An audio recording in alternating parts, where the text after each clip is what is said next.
Aquí me encuentro conversando con doña Raquel Altagracia Rivera, perteneciente al movimiento feminista Hermanas Mirabal. Bajo su cargo, coordinadora de mujeres del Cibao. Le realizaremos algunas preguntas vía telefónica para con relación a la clase Realidad Dominicana, bajo el tema Violencia intrafamiliar y de género. Doña Raquel, buen día. Buen día, ¿cómo está? Bien, gracias a Dios. Bueno, Vamos a comenzar con las preguntas y quiero comenzar preguntándole, ¿desde cuándo se habla formalmente de movimientos femeninos en el país y Santiago? fíjate, alrededor del año 1970, 70, 80 más o menos, comienzan a aparecer los movimientos feministas de mujeres, las organizaciones de mujeres a nivel de Santiago sobre todo.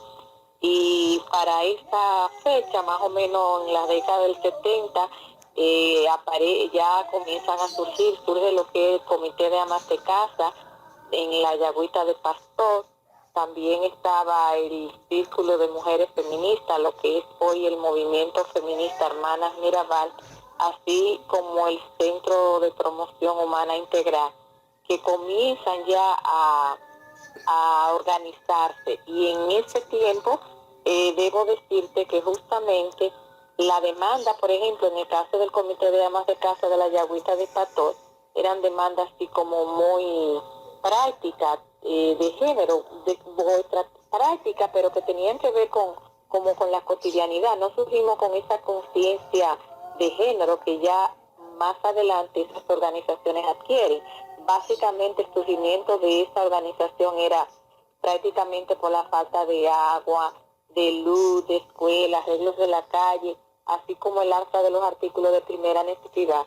Son esas demandas prácticas que justamente dan origen en un principio a las organizaciones de mujeres en Santiago, sobre todo aquí en las zonas rurales y sobre todo en las zonas urbanas, semiurbanas y rurales, pero sobre todo en la zona de la Yagüita de Pastor. Ya a nivel de Santiago surge también ya para el 1981 lo que era el espacio de la Coordinadora de Mujeres de Santiago en ese entonces, que le dan origen lo que es el Movimiento Feminista Hermanas Mirabal, el Comité de Ama de Casa, así como el Comité por la Unidad y los Derechos de la Mujer.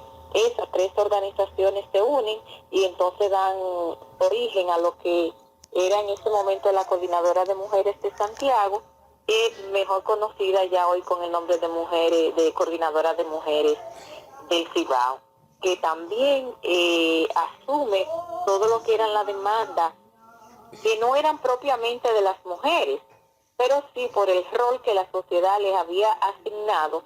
Entonces le tocaba a las mujeres estar pendientes si no había agua en la comunidad, si no hay escuela para los estudiantes, si no había calle en la comunidad. Entonces todos esos problemas que afectaban a la población en sentido general, a quienes les tocaba llevar esta carga por el rol asignado socialmente, es a las mujeres. Y es entonces desde estas organizaciones que se comienza a ejercer presión con las autoridades para que justamente pudieran resolver esa demanda, que eran y son demandas prácticas y que aún todavía están muchas pendientes. Oh, muchas gracias. Cuéntenos, por favor, algunos movimientos que usted considera destacados y cuáles de esos siguen activos hasta el día de hoy. Fíjate, entre esas organizaciones que surgieron y que aún siguen vigentes, podemos destacar al Comité de Ama de Casa. Ya no realmente parió otro grupo que surgió en el año 1975 y que de ahí se conformó otro grupo que hoy está vigente, que se llama Movimiento de Mujeres Mamá Tingó, que está ubicado en la Yagüita de Pastor.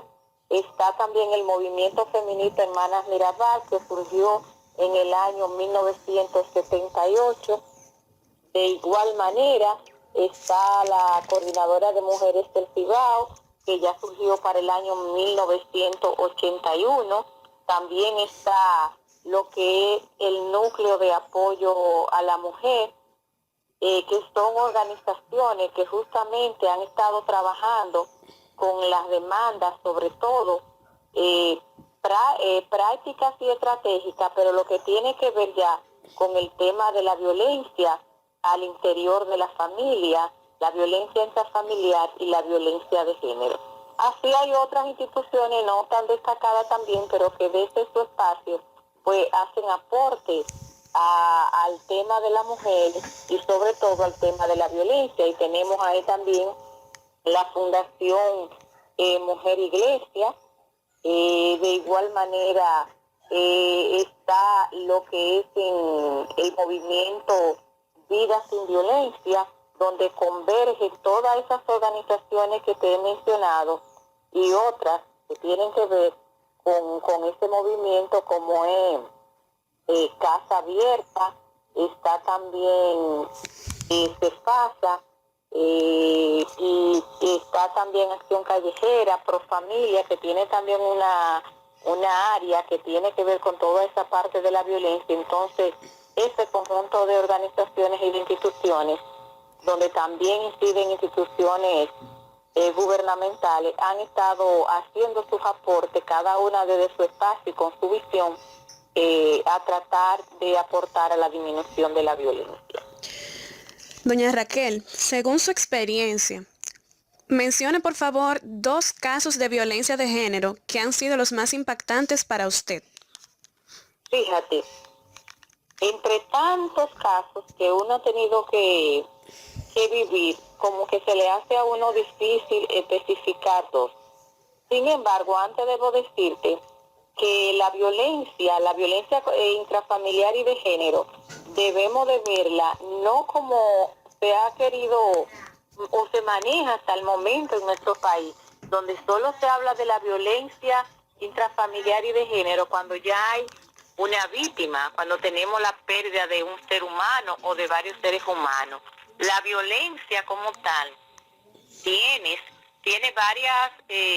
varios, vamos a decir, como diferentes características, y podemos entonces como definir la violencia como todo lo que le cause a la gente presión, dolor, intimidación, miedo, temor.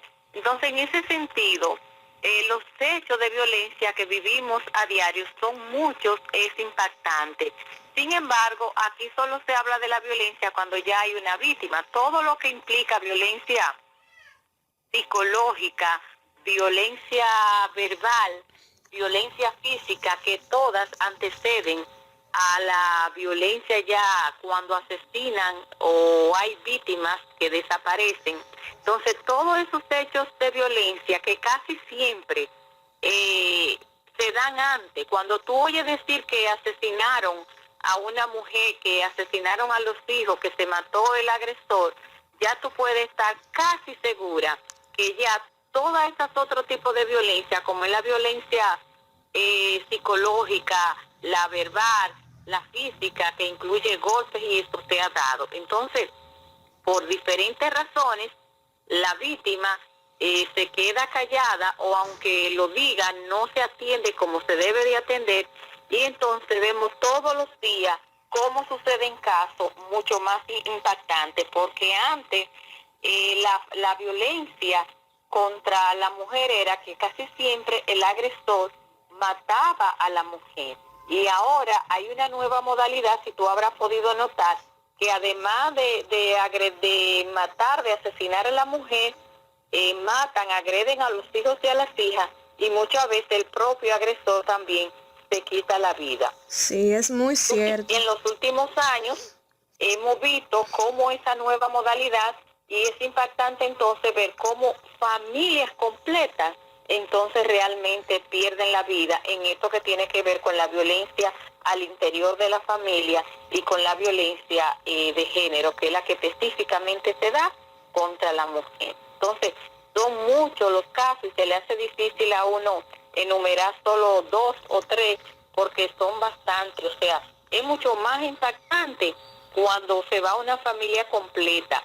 Hace alrededor de 2 años, donde un joven se mató a los 2 hijos en una cabaña acá, y luego mató a la esposa, los 2 hijos y se mató él. Entonces ya tú sabes que eso son cosas muy impactantes, pero igual, cuando matan a la asesinan a la mujer, el impacto es grande porque entonces hay 2 familias que están con una familia que ha perdido a su ser querido, unos hijos e hijas que quedan huérfanos, que van a tener a veces a donde la abuela, la tía, y otra familia que tiene a un agresor o detenido o huyendo. Entonces, como tú comprenderás, la violencia, al nivel que sea y la forma como sea, siempre son impactantes porque deja consecuencias, no solo para la familia, sino también para la sociedad. ¿Y usted cree, doña Raquel, que las instituciones de salud pública y Ministerio Público trabajan en forma correcta en base a esos problemas? Fíjate, justamente el movimiento feminista Hermanas Mirabal, hace alrededor de 1 año y algo que realizamos un diagnóstico donde, bueno, justamente preocupada por el problema del incremento de la violencia, para un poco conocer cuáles eran como las causas, los factores causantes de tanta violencia que tiene nuestra sociedad y sobre todo Santiago, y donde no ha sido suficiente ni ha bastado todas las iniciativas que diferentes instituciones hayamos tomado para tratar de aportar a esto. Y se debe justamente a que los organismos responsables, las instituciones responsables de definir un plan honesto y serio. Un plan, cuando decimos honesto y serio, es un plan que parta de un análisis de la realidad y un plan que tenga conjuntamente los recursos necesarios que se necesitan, sean estos humanos, materiales o económicos, para ejecutar este plan. Hasta ahora en nuestro país es muy conocido por todas y todos que en nuestro país nunca hay recursos para los que son necesidades ni prioridades de la mayoría de la población. Y aunque hay instituciones responsables, como es el caso del Ministerio Público, está la propia salud pública, que debe de entender que la violencia intrafamiliar de género es un asunto donde salud pública y educación también, el Ministerio de Educación, deben de intervenir, pero sobre todo donde el Ministerio Público intervenga de manera eficiente y eficaz. Ahí tenemos una oficina provincial de la mujer y también tenemos lo que son las unidades de violencia intrafamiliar.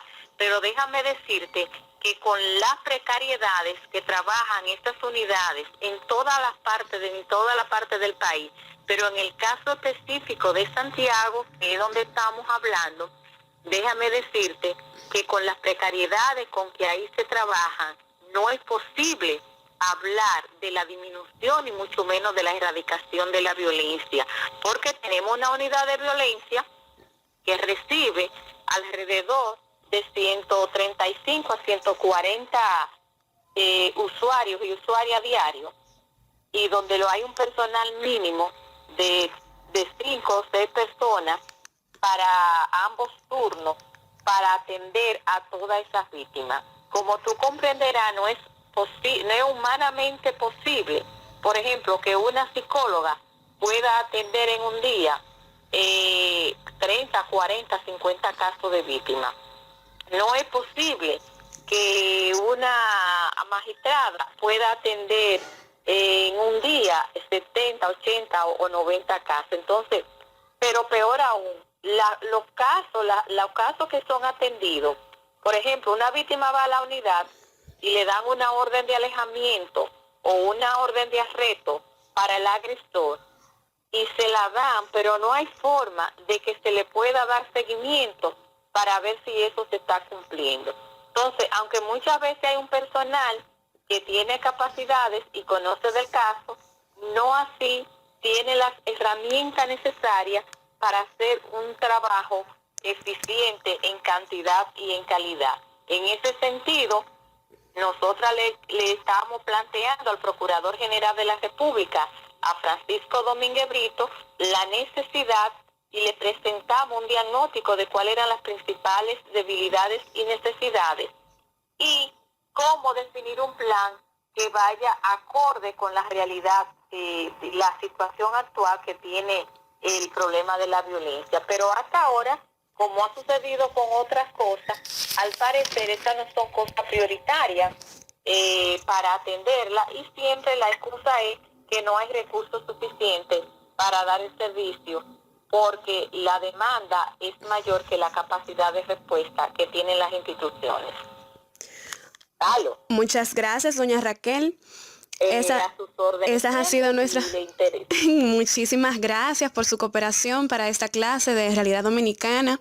Se le agradece. Siempre gracias. Que les sirvan de algo para que puedan realmente hacer bien su trabajo. Gracias por su tiempo y su dedicación. Se despide de ustedes Barmiris Almonte. Muchas gracias. Buen día.